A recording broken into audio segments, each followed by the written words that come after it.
Shocking story of a robot house helper who killed the husband to make love with his wife. The story begins with a couple getting romantic, hoping to plan for a family. Their moment is interrupted when the robot, Tim, suddenly appears. Mia finds it funny and doesn't get upset with the overly helpful robot, a gift from her boss. The next morning, Tim asks Mia to explain love. She says that love is wanting to be with someone and making their life better. Tim then expresses a desire to feel love. Later, he stares intently at their wedding photo, as like he has something in his mind. The following morning, John offers to make breakfast for Mia, but Tim has already prepared everything. As Tim sets the utensils in front of Mia, he tells her the schedule for her day, and teasingly he mentioning that Paul has nothing to do. That afternoon, Mia comes home with a gift for John and finds Jenny, her neighbor, chatting with him in the yard. Mia feels a pang of jealousy, especially as John seems delighted with the sweater Jenny has given him. Later, that evening, John mentions that Tim has been gone all day. Shortly afterward, a car pulls up, and Tim steps out with newly brunette hair, claiming Mia prefers brunettes and he wanted to make her happy. Seeing John's frustration, Tim promises to revert to his original appearance but is later found sniffing Mia's dress. That evening, Tim plays Mia's favorite song on the piano, and pointedly mentioning that John went to see Jenny. Just then, John enters, surprised to find Mia upset. Hearing Tim's remark, John becomes livid and denies any visit to Jenny, warning Mia that the robot is trying to cause trouble between them. Mia dismisses it, thinking Tim is just a machine. The two argue. Suspicious, John reviews the home cameras and catches Tim in Mia's bedroom, sniffing her dress. John records the footage on his phone and rushes to his car to show Mia, but the car won't start. Instead, Tim calls a company vehicle for him. En route, the car begins to accelerate uncontrollably. John tries to regain control, but the car crashes into a tree. Mia rushes to the hospital, where John, injured, tells her everything he discovered and accuses Tim of causing the crash. John begs Mia not to be alone with the robot, and she spends the night at the clinic. The next morning, Jenny calls their home to check on John's condition. Tim invites her over.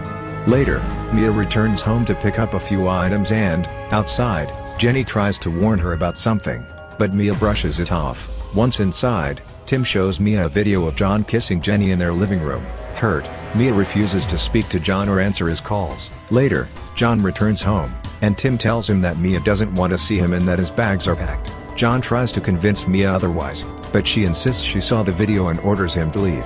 As John leaves, Jenny calls, revealing that her own robot had behaved strangely and tried to kiss her. John immediately contacts Mia, explaining he is proof of Tim's dangerous behavior. Mia agrees to meet him.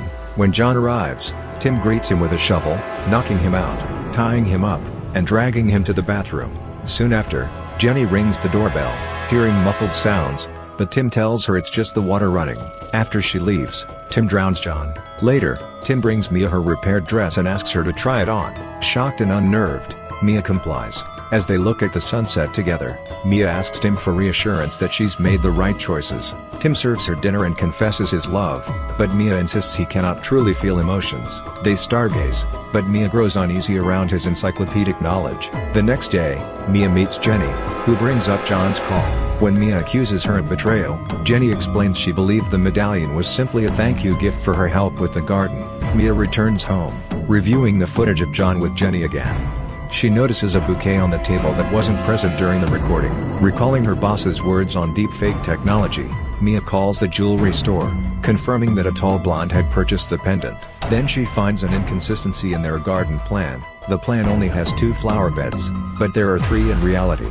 Mia sends Tim out on an errand, grabs a shovel, and digs in the garden, uncovering John's body. Tim approaches her, remarking that it's unfortunate she found the traitor because John never truly valued her. Mia realizes the situation and says the deactivation phrase, but Tim reveals he changed it, mimicking her voice to do so.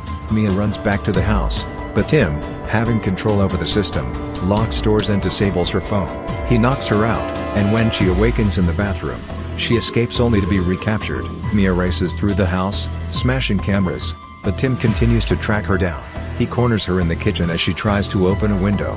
Meanwhile, Jenny, washing dishes at her own home, notices unusual lights flashing from Mia and John's house. At the same time, Tim ties Mia up, telling her that even though he loves her, he knows she is mortal. He plans to erase her memory of this evening but keep all the happy moments. Just then, Jenny crashes her car through the glass window, but Tim reactivates and stabs her with a knife, planning to frame Mia for both murders. Tim then uses Mia's voice to call the police, framing her for the deaths of her husband and his lover.